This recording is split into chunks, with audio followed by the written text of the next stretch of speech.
Tantor Audio, a division of Recorded Books, presents It Will Never Happen to Me, Growing Up with Addiction as Youngsters, Adolescents, and Adults, by Claudia Black, Ph.D., narrated by Randye, Kaye.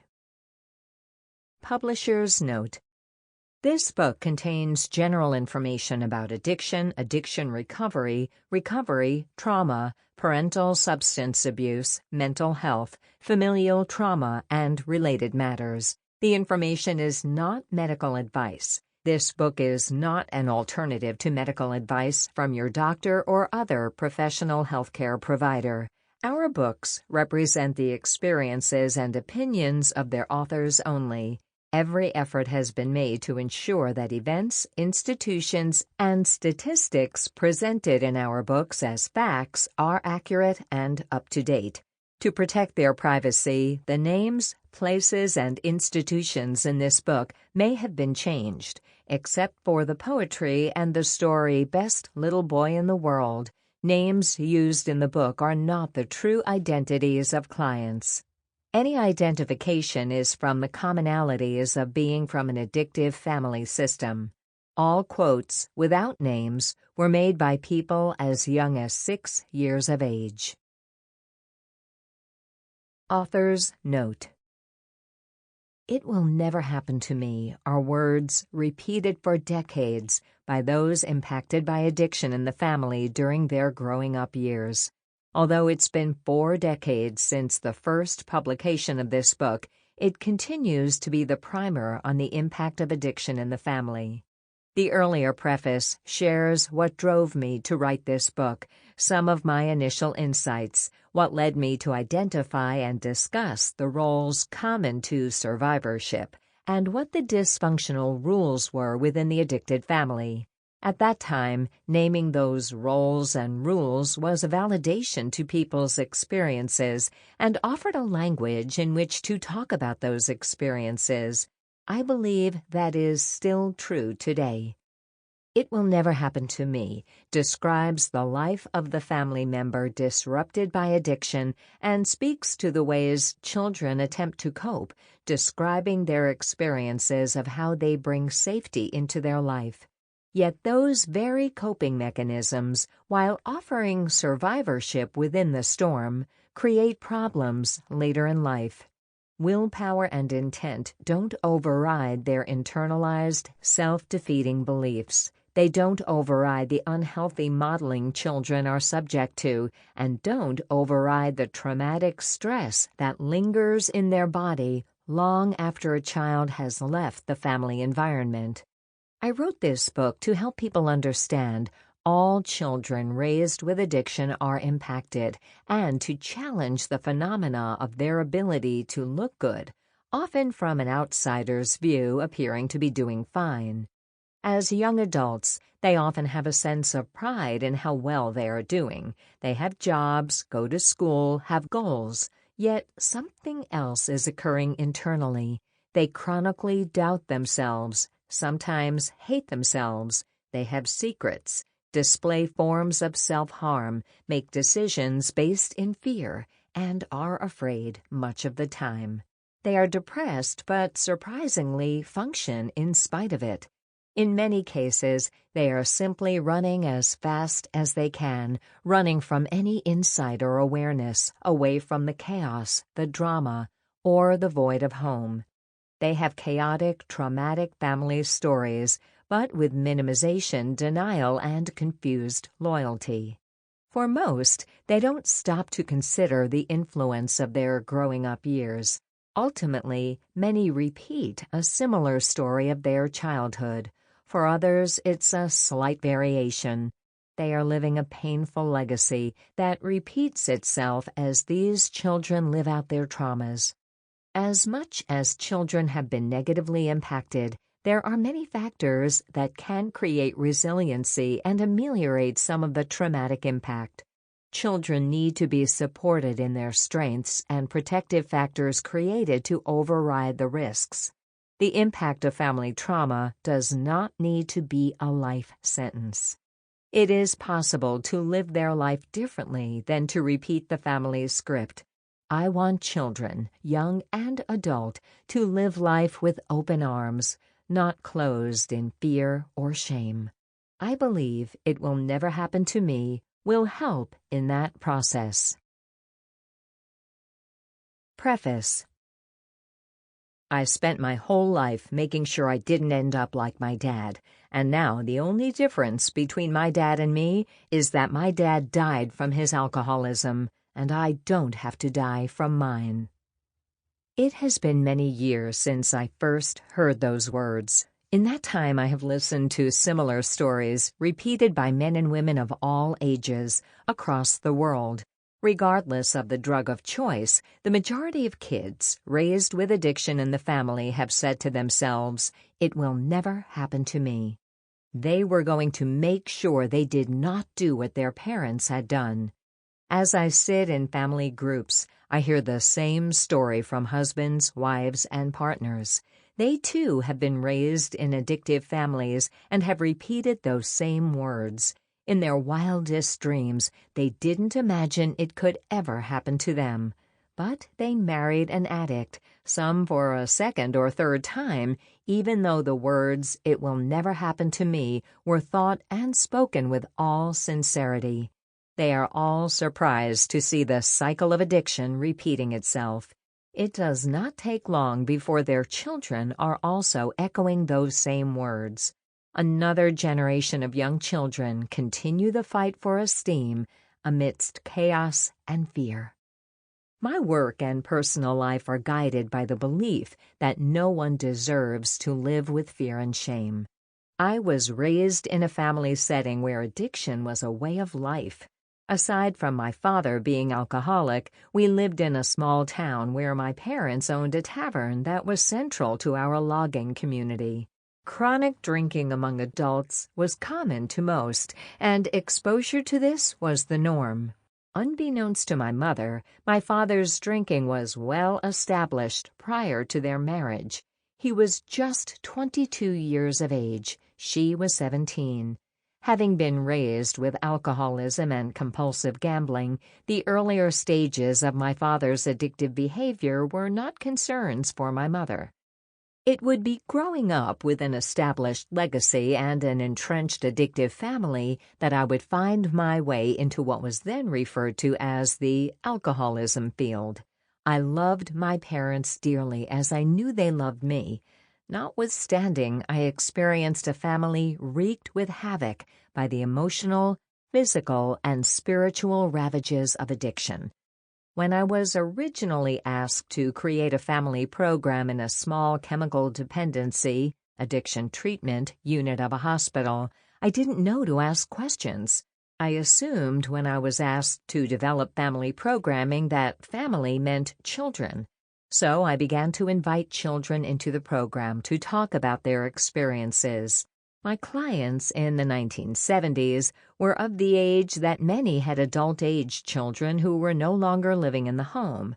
I believed, however, that if they had grown up with 10, 15, or 20 years of alcoholism, they deserved to have a chance to talk about that experience.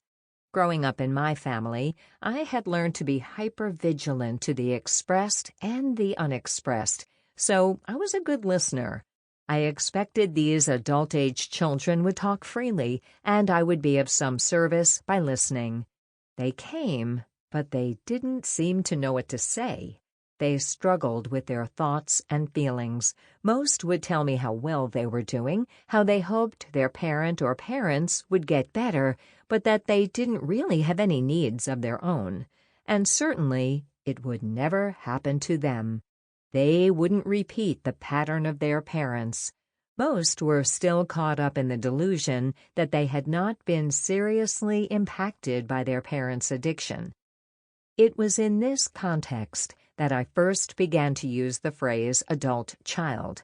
From a practical standpoint, it defined who I was working with, the preteen, the adolescent, or the adult-age child in the family. It also acknowledged and validated that this adult was carrying the pain of his or her childhood vulnerabilities, having spent life masking and defending against the effects of a troubled family. Then there were the teenagers. They were very concerned for others in their family, but in their minds, they certainly didn't need to talk about themselves. Or they were angry and had an attitude that said they were doing just fine without me or anybody else. Lastly were the younger children, and here is where I found honesty and truth. Before me, I witnessed a continuum so blatant and yet so unseen by others, it would ignite in me a need to look deeper within and into those with whom I was working. It is from those early experiences the first edition of It Will Never Happen to Me was written. This was a time when saying out loud, "I was raised in an alcoholic home," brought gasps from people. To discuss family problems, let alone to name addiction, was perceived by families as a major act of shame and betrayal. Since those years, several changes have occurred to make it possible for families affected by addiction to break the cycle of their family history. There are many books on recovery available today compared to the days when not one book could be located. It Will Never Happen to Me has 2 million copies in print. It has been translated into multiple languages, ranging from Japanese to Icelandic. 12-step groups permeate rural and urban America and are found throughout the world. Mental health specialists, family service agencies, and educational professionals are much more aware of and prepared to address the implications of addiction. Family secrets are much more openly talked about. Yet, for most children growing up with addiction today, the experiences are extremely similar to the days of the past. They live with fear, loneliness, and confusion. Many continue to witness or experience direct physical or sexual abuse. They fear talking about what is happening and are learning to deny, rationalize, and tolerate the hurtful. Their lives are just as isolated as those of children years ago. As a consequence, the long-range impact for the child has not changed unless there has been some type of direct intervention. Adult children continue to become addicted, marry addicts, become depressed, anxious, and rageful. They often do this as they push to excel and overachieve educationally, professionally, and materially. As you listen, do so to understand, not to feel guilt or blame. This book is meant to offer a foundation for understanding what occurred growing up in an addictive family and to offer hope for recovery. With this in mind, know that a person does not make a conscious decision about becoming an addict or a codependent. Without the intrusion of addiction, he or she would have made other choices. It is most likely you will experience myriad feelings. I urge you to share your feelings with a trusted friend. I also encourage you to use a highlighter pen to mark the words and messages that speak to you. Having a journal or notebook at hand to jot down your responses to what you are hearing and for doing the exercises are invaluable as well. For too long, family members have suffered in silence. Let me close by acknowledging the resiliency in all who grew up with addiction. Regardless of how you have been negatively impacted, each and every you of us has incredible strengths. It is my hope you will draw on those strengths and allow your pride and survivorship to extend beyond the ability to survive and embrace the right to thrive. I also want to acknowledge each and every one of you who have ever thought, spoken, believed, and hoped it will never happen to me. Because of that conviction and because of your impact on me, together we have the possibility of creating a different journey for ourselves and others. Introduction.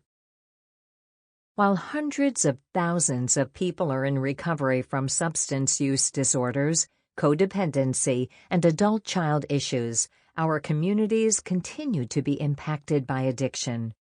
Opiates, cocaine, methamphetamine, and marijuana use is rampant throughout our communities. But historically, the number one abused drug is alcohol.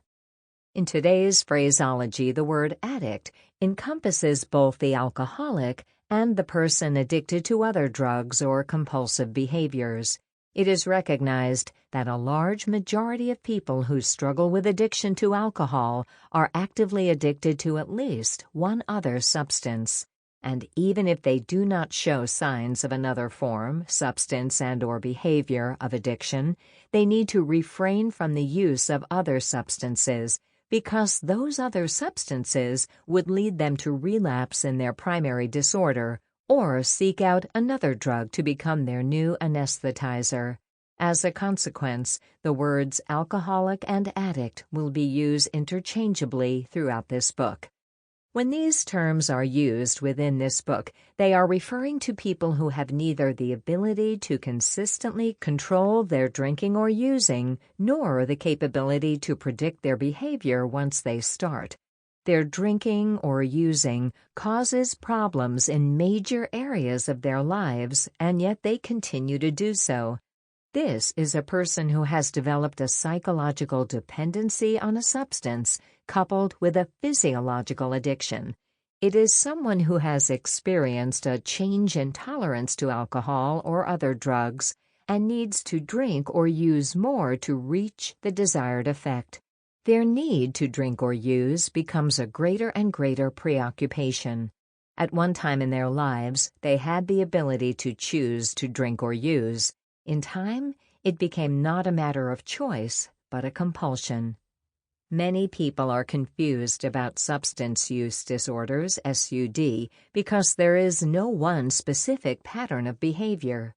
Addicts differ in their styles of drinking or using, and the consequences of the addiction vary. Some use daily, others in episodic patterns. Some stay dry for long intervals between binges. Some alcoholics drink only beer, only wine. For others, the choice is hard liquor. Still others will drink a wide variety of alcoholic beverages.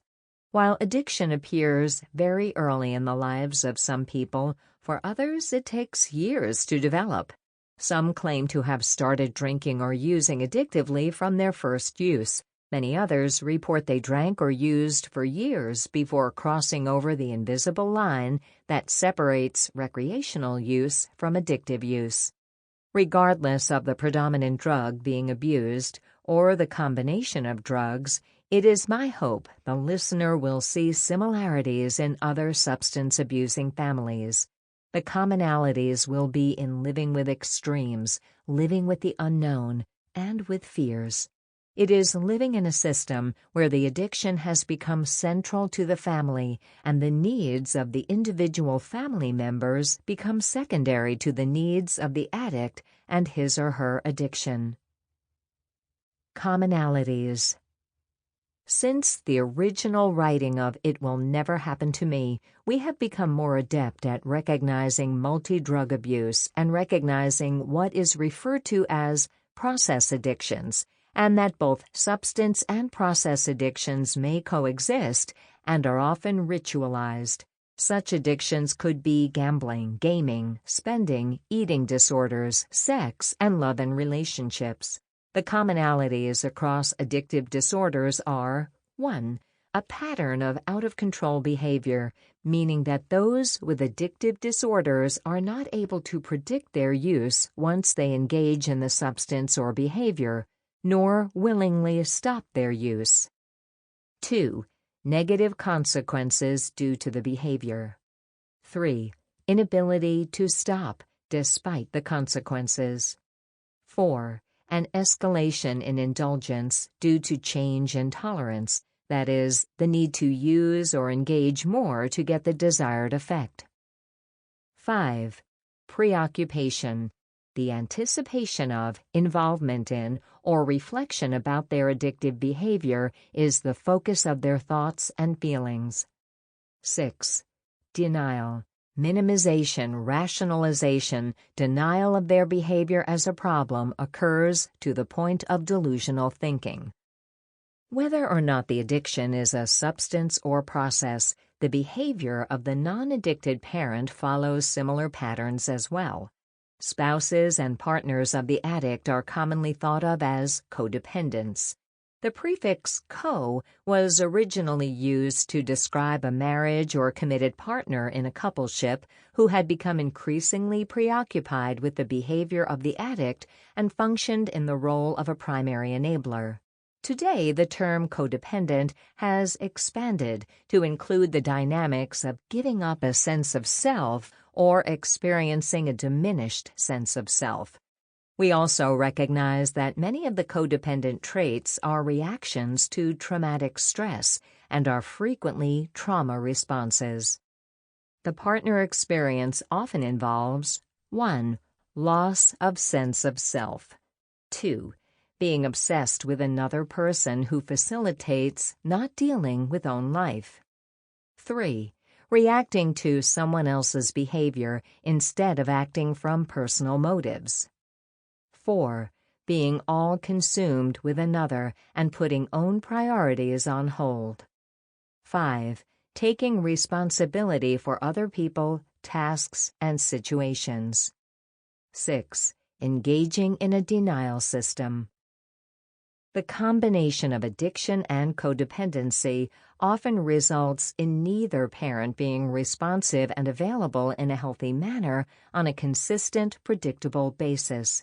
Children are affected not only by the addicted parent, but also by a codependent and the resulting unhealthy family dynamics.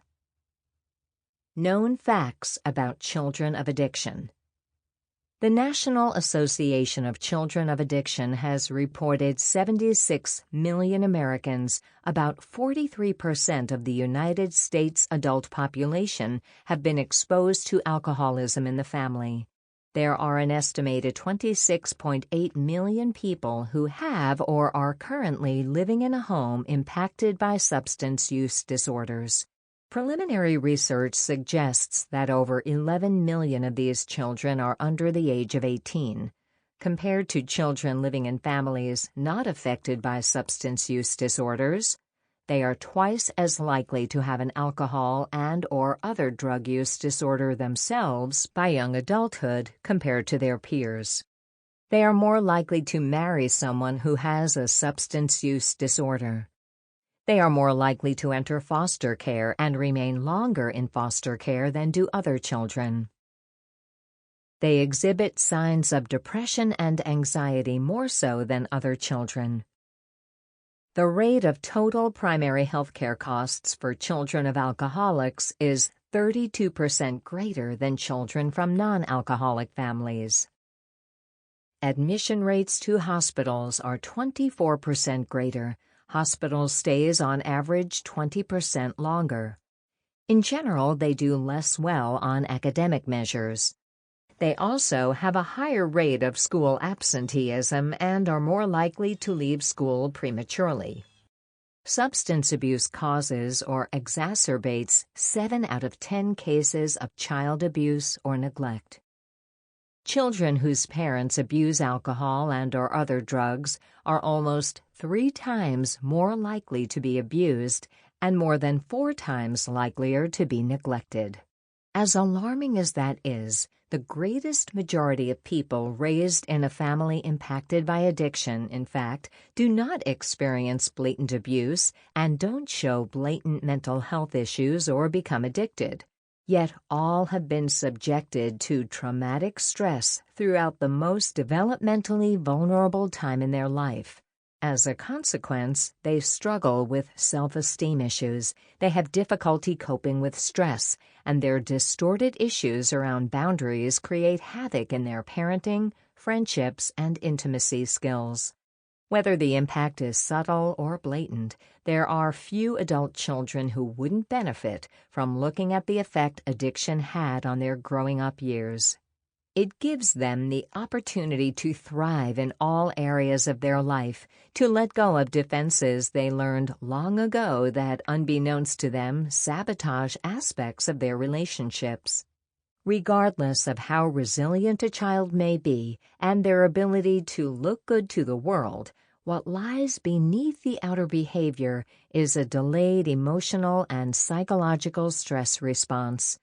Children have survived at a very high price to their emotional, social, spiritual, and often physical well-being.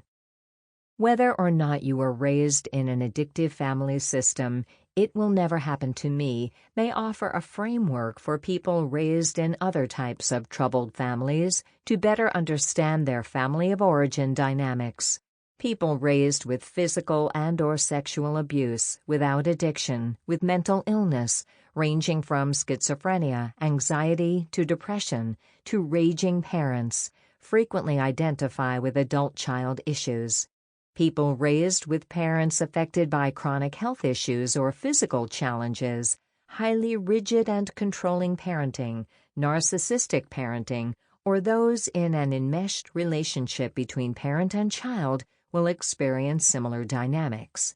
It is also possible that addiction is in the family but skipped a generation, leaving the listener to have been raised by an adult child. The connecting thread between these many different types of families is the experience of chronic loss that fuels emotional isolation, rigidity in thought and behavior, and/or shame, the belief that one is not worthy or lacks value. Whatever the circumstances, coming from a history of chronic loss is like being a first cousin to the person raised with addiction. As you self-reflect and are willing to learn about yourself, you have the opportunity to feel validation never before experienced, to experience clarity, lessening the confusion of what has been occurring in present-day life, and to discover a direction and focus that ultimately offers you more meaning. Chapter 1. Vignettes. No matter what I do, it is never good enough. Something bad is going to happen. As a boy, I remember coming home from school and seeing either the living room or the dining room furniture thrown out in the driveway. It would startle me. Actually, it would blow my mind. My first thought would be to get it back in the house before anyone else would see it, and we, my mom or brothers, would get it back into the house. I would feel slightly relieved. However, for several days or maybe a week or two, depending on the severity of the act, I would be caught up in the thought of what would happen next, such as, would my dad give something of ours away to a stranger? And he did give things away we liked a lot, like a pair of skis, a rifle, and once our dog. He would tell us he hated us, or he would call us worthless so-and-sos. I would always ponder those incidents. Why did he do those things? What did I do? What did we do? What could I do to make him different? I went from a young boy to a young man with my thoughts, alone, socially and mentally. I never got to know myself, and I guess I still don't. I am still a loner. I don't know how to live, to have fun, or to enjoy life. Will. I am responsible for other people's behavior. There must be something wrong with me. My father is an addict. He has never admitted to that fact. He and my mom got in lots of fights when I lived at home. The 6 of us kids were used as pawns in their war games. I always wondered whether or not I was responsible for his using. When the fights were going on, I always retreated to my room. There I felt secure. Now, I am 38 and have been married for 12 years. I have this affliction that whenever the slightest thing happens, I always say I am so sorry. I am sorry when the milk is not cold, sorry that the wet towel was left in the gym bag. I just want to take the blame for everything, even things I have no control over. Kate. Other people's needs are more important than my own. It's not okay to ask for help. I am a 29-year-old woman, girl actually, who is the only child of 2 addicts. When I was little, I was lonely and afraid most of the time, but when the rest of your friends seem normal and carefree, and your parents are into their own set of problems, to whom do you tell those things? When I used to be awakened by my parents arguing, I longed to have a sister to talk to. Somehow I always felt if I had a sister to mother, to make things all right, that I would have felt better. I never... Sample complete. Ready to continue?